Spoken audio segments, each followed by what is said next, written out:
Nous testons aujourd'hui dans la série M6 que TaylorMade a sorti pour 2019 le bois de parcours, ici un bois 3 à 16 degrés, donc TaylorMade M6 que nous allons essayer tout de suite.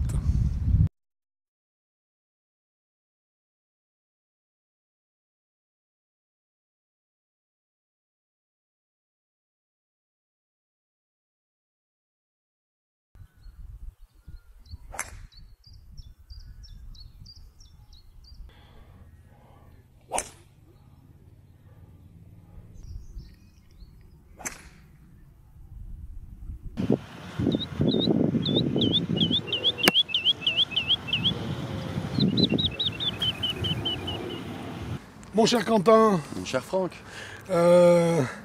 cette fois-ci un bois de parcours de chez TaylorMade qui est donc le M6. M6, donc les nouvelles séries sorties par TaylorMade fin 2018 pour 2019. Hein. Exactement. M6, on le rappelle, c'est... juste un petit détail, Oui, ça c'est le bois 3 à 16 degrés. C'est super, voilà, super important bien sûr. Quand même. 16 degrés, d'accord. Ok. Jouer avec quoi comme un Project-X Even Flow, un 50 grammes en régular. Alors on va parler tout de suite de l'esthétique de la cale, mais juste avant ça, pour situer la série M6, c'est donc la série M5 grand public, en fait. On peut le dire à peu près comme ça. C'est-à-dire que les M5 proposent plus de réglages, tandis que les M6 sont bruts. Hein, de coffrage. Voilà, brut de coffrage, on va se rendre compte, ce sont des clubs qui ne sont pas faits pour être terriblement modifiés, mais ça ne les empêche pas d'avoir un certain nombre de points techniques qu'on évoquera tout à l'heure, qui sont techniquement très intéressants. Voilà. Alors esthétiquement, comment tu le trouves ce esthétiquement, je trouve assez joli parce que sur la tête de club, au-dessus, ils ont mis l'effet carbone. Alors c'est ce qu'on avait reproché à l'hybride. Exactement, et là je le trouve plus joli. Parce que moi je suis d'accord avec toi, tu vois. Ça fait plus moderne. Ça fait moins plastique, plus moderne, absolument. Même si l'hybride, il n'y a pas de plastique, on se répète. Oui, mais la finition est moins sympa. Hein. Voilà. On est dans les couleurs classiques, effectivement, de Taylor. Le rappel du rouge, du blanc, du gris, pardon. Voilà, du gris et du rouge et du noir. Il y a le petit rappel, là, c'est vraiment quasiment identique à l'hybride en dessous. C'est très sobre, moi je trouve ça assez sympa. Il est presque... Là, sur ce coup-là, je préfère le dessus que le dessous. Ouais, au moins les deux, je les trouve mais pas bon, mal. ça c'est une histoire de goût. Ouais, je le trouve pas mal. Il a une speed pocket. Est-ce qu'on le voit bien là un petit peu. En fait, voilà.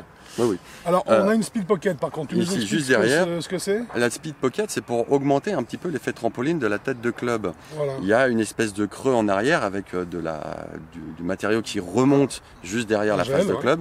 Un gel, donc ça permet d'avoir un effet trampoline entre guillemets un peu plus efficace. Disons que ça vient s'ajouter à l'effet trampoline naturel de la face de club. Voilà, exactement. Et pour revenir sur la face de club, c'est aussi une twist face. Voilà. Alors ça, c'est une des grandes nouveautés de TaylorMade pour 2019, c'est que tous leurs bois, y compris les hybrides, driver, bois de parcours hybride, twist face, tous. À quand les faire twist face? C'est une question qu'il faut se poser. Non, juste la poser est intéressant. Oui, la poser, Parce que tiens, pourquoi est-ce que si ça marche sur les bois, pourquoi est-ce qu'on ne fait pas sur les fers? Voilà. Je dis ça. Ouais, ça peut être rigolo ça à la limite. Ok, donc revenons à ce... Il y a, comme tu l'as dit sur les M6, il y a pas de réglage, c'est un bois 3 à 16 degrés. C'est là qu'on le voit. Hein. Il n'y a rien. Enfin, la ferrule est là. Il est collé. La tête de club est collée, terminé. Voilà. Donc ça, j'aime bien. Voilà. Alors bois 3, oui, pas trop... Plutôt fin. Plutôt fin. C'est pas vraiment un bois de départ. C'est ce que je voulais dire. C'est un bois de fairway. C'est ça, c'est un vrai bois de fairway. Un bois de fairway. C'est bien. Mignon, bien posé. Qualité des matériaux, je trouve ça... standard bien. Standard. Moi, je dirais pas... Oui, c'est pas affolant, je trouve. À moins que ce soit les choix qui ont été faits au niveau de la finition, je trouve que c'est un peu basique, quoi. Voilà. Oui, mais rien de bien méchant. Rien de bien méchant, exactement. Voilà. Ok. Alors, qu'est-ce que tu as ressenti en prenant ce club en main, dis-moi? Alors, j'ai ressenti, en le prenant en main, du poids dans le shaft. Là, moi, j'ai tout le poids ici. Et après, quand tu le swings, c'est comme l'hybride, j'ai tout le poids dans la tête. Ça donne, pendant le mouvement, quelque chose de très perturbant, où tu te dis, un équilibre qui change pendant le swing, ça fait bizarre. Et on peut le manipuler, mais 20 de Dieu, c'est pas que c'est pas évident, mais ça rétrécit énormément le champ des possibilités dans le swing. C'est-à-dire, tu as très peu de marge de manœuvre sûr. pour, entre guillemets, bidouiller un petit peu ton swing, pour travailler un peu la balle, pour te dire, tiens, je me mets en position de draw ou fade, ou sinon je le fais dans mon swing. Tu te dis, c'est pas un club qui met en confiance. Donc, j'ai trouvé ça très bizarre. Dans le swing, vraiment, là, j'ai eu une sensation de swing assez, pas inédite, mais pas loin. Ah, mais je comprends. Voilà, quoi. Donc... Alors, moi, là où je te rejoins, si tu veux, bah justement, si tu le tiens comme ça, c'est parfait, il est bien visible. Oui. Moi, l'impression que j'ai eue, si tu veux, c'est que tout le poids, il était là. Pas en statique quand on démarre. Le club, tu te dis, ok, on est comme les clubs modernes, les clubs d'aujourd'hui. Oui. Où on a l'impression que c'est le shaft qui va être le maître du jeu, tu vois ce que je veux dire? Oui, tout à fait. Et puis ensuite, dès que tu mets le club en mouvement, tu sens que c'est pas le shaft qui va décider, c'est la tête de club qui va prendre le dessus, et après tu luttes avec ton rythme pour te dire, allez, il faut que j'accélère et que je ralentisse là où il faut pour que la tête de club finisse par revenir au bon endroit, tu vois? Voilà. Mais sérieusement, c'est vraiment pour te rejoindre, vraiment. Hein, c'est vraiment un club qui demande une cadence toujours la même, métronomique, voilà. La mécanique huilée qui se répète, une montre suisse. Parce que effectivement, avec cette envie qu'a la tête de club de partir toute seule, c'est ça, de se désolidariser du club, on peut pas s'amuser à faire grand chose, quoi. Hein, je veux dire, on peut pas varier le rythme de frappe, etc. On peut pas accélérer. Donc, on peut pas accélérer sur un parcours, quand tu as une baisse de tension, ou un peu d'adrénaline, bah, la vitesse de swing va changer un petit peu, ainsi que le rythme légèrement. Et là, d'un seul coup, pour moi, on se retrouve dans quelque chose d'un peu spécial. Ah non, je suis complètement d'accord. Alors moi, l'impression que ça me donne, c'est que en fait, parce que l'équilibrage le prouve, c'est que TaylorMade n'a pas pris, volontairement probablement, n'a pas pris le tournant que les autres ont pris. 2018-2019. Donc j'ai hâte de tester le driver pour voir si au niveau du drive, au moins, il s'est aligné avec les autres, surtout sachant que ce driver, on en parlera plus tard, le driver M6, élu driver le plus puissant de 2019. Donc j'ai hâte de voir quel est son équilibre général, parce que là, on n'y est pas du tout. Là, j'ai l'impression qu'on est en 2017. Hein. Oui. C'est-à-dire qu'il y a eu une révolution quand même, il faut bien comprendre ça. On a passé là, cette année, entre 2018 et 2019, on a passé un cap totalement nouveau. L'équilibre des clubs aujourd'hui n'a rien à voir avec celui qu'il avait hier. Bah non. C'est vrai. Là, ils sont tous en train de se recentrer. Hein. Oui, alors, ils sont tous en train de le faire. Tous. Ah, mais oui. là, Taylor, il a un coup de retard. Alors, est-ce qu'il s'est plus préoccupé de maîtriser sa twist face que autre chose. Peut-être qu'ils ont misé plus là-dessus que sur l'équilibrage total du club, mais a priori, jusque-là, les autres ont tendance à prouver qu'ils avaient peut-être pas tort quand même, parce que c'est assez confortable. Bah oui. Donc il y a aussi une histoire derrière, qu'est-ce que ça vaut en trajectoire de balle.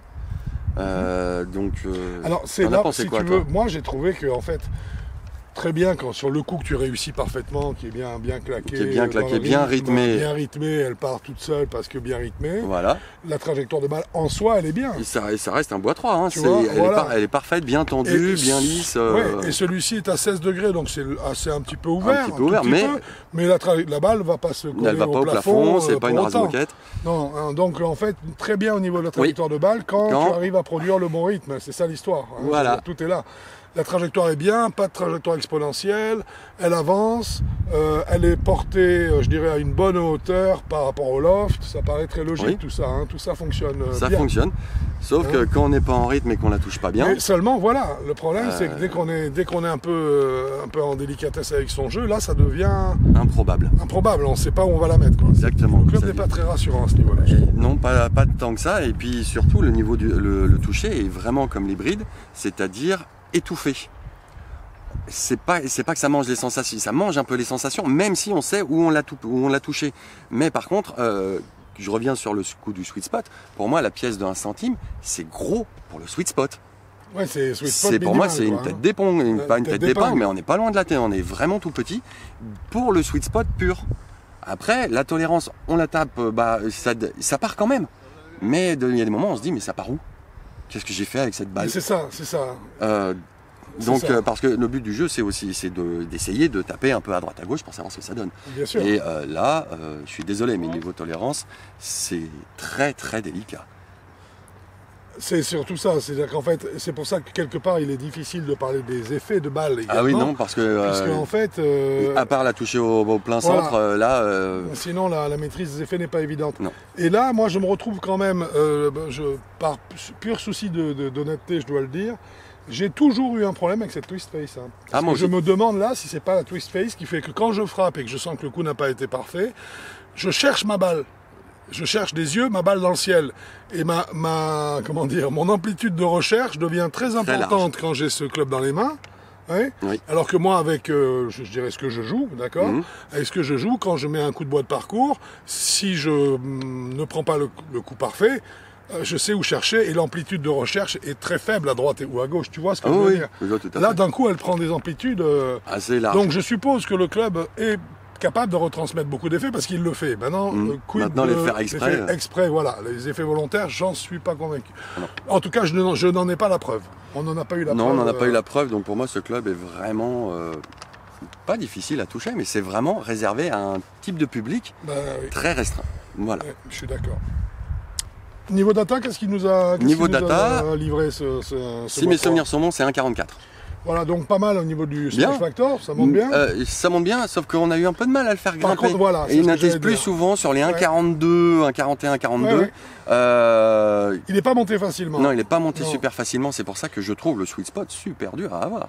Alors, il n'est pas monté facilement, il faut dire par contre, pour défendre le club, que malgré ça, j'ai pas ressenti un effondrement quand il y a eu un fléchissement du tout. Non. Du smash factor. Exactement. C'est la balle partait quand même assez bien, entre guillemets, assez loin. Assez loin. Assez loin. Le smash factor, c'est pour calculer ça. C'est calculer ça, donc elle partait assez loin, même si c'est à droite, à gauche, etc. Mais il n'y a pas d'effondrement de distance au niveau de la trajectoire. C'est ça, c'est ce que je veux dire. Donc voilà, exactement. Donc en fait, si tu veux, ça c'est pas mal quand même. Donc c'est pour ça que la Twist Face. C'est pas le premier club cette année qu'on essaye qui nous fait ça. Oui, c'est pour ça que la Twist Face a peut-être un avenir dans quelque part.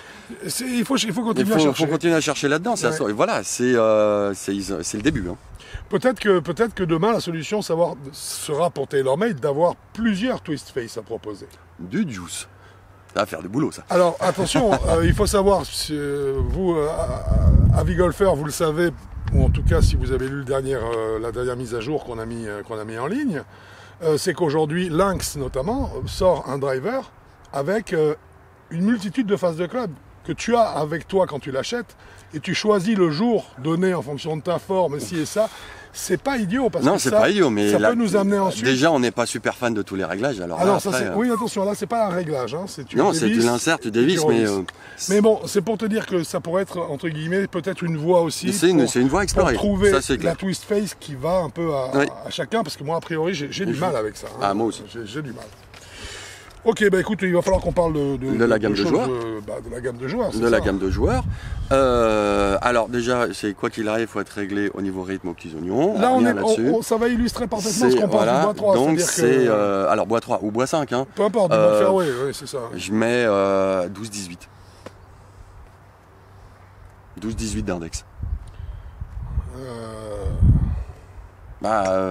Sauf que moi, je mettrais plutôt... Oui. Moi, je mettrais plutôt 16 ou 14 même. Moi, je mettrais plutôt 14, 8. 8-14 Et encore 8, non. Ouais, 14, ouais, c'est ça. Bah, on peut mettre 10-16. Alors, oui, ça m'arrange parce qu'effectivement, le 8... Le mélange, c'est 10-16 Ouais, 10-16. 10-16 Allez, on va dire 10-18. Allez, 10-18, soyons 10-18. 10-18, mais encore, pour la énième fois, rythmé. Pas le choix. Ça ne peut pas être un joueur en force, hein, tu vois, un joueur en force qui utilise ce bois 3, il ne se fera pas plaisir. Ah, du tout. Et puis il en mettra partout, ça sera désagréable. On va rester sur cette base-là de 10. On a 10-18, ça me va très bien. Moi aussi, ça me va. Okay. Et il ne nous reste plus qu'à donner une note à ce petit club. Eh ben écoute, je vais pas être très généreux, je vais lui mettre un 6,5. Moi je lui mets 6 tellement il est difficile à jouer et tellement le public pour qui il est destiné, de mon point de vue, est tellement étroit que je suis obligé de lui mettre un 6. On perd pas en distance, mais c'est une distance standard plus, mais écoute, trop dur à jouer pour moi. Non, mais écoute, je trop suis... intolérant. Non, pour moi, trop irrégulier. Je ne vois pas tellement quel est le joueur qui va dire « Ah, c'est mon bois 3, je l'adore parce que je joue comme une machine avec. » Voilà. Donc, il y en aura forcément. Pour moi, c'est un 6,5. Il y en a forcément. C'est clair. Moi, c'est un 6, donc on met 6,25. Voilà. Je pense que c'est la note du club. Hein. Oui, ça me va pour moi. Eh bien, c'est parfait. Bah, écoute, mon cher Quentin, je te remercie. Je pense il manque un petit détail. Ah, mon Dieu! Son prix. Le prix. Mais oui. Alors, Miroska, êtes-vous là, hein? Voilà. Tu vas nous faire de la divination. La divination, on va dire 269 €. Bravo, bravo. T'as été médium dans une vie antérieure. Ah oui, plusieurs vies. 269 €. Ça, c'est vachement raisonnable. Pas cher. Hein. Bah ouais. Mais on est une fois de plus dans la gamme M6. Oui. C'est la gamme la moins chère. Hein, Mais pas excessif, mais ça reste du bon matériau. Ah oui, oui, c'est du très bon matériau. C'est simplement qu'il est moins amovible, réglable, etc., etc. Mais sinon, la preuve en est, c'est que le driver, il est le driver le plus long du monde. Voilà. Donc c'est très bien, hein, je veux dire. Puis en plus, ça correspond à notre philosophie, puisque vous voyez qu'il n'y a pas de bague, c'est du collage. Voilà, c'est tout. Ok, je te remercie beaucoup, mon cher Quentin. Je t'en prie, c'était un plaisir. Puis à bientôt sur Avigolf. Sur un parcours de golf. Bon golf à vous. Au revoir.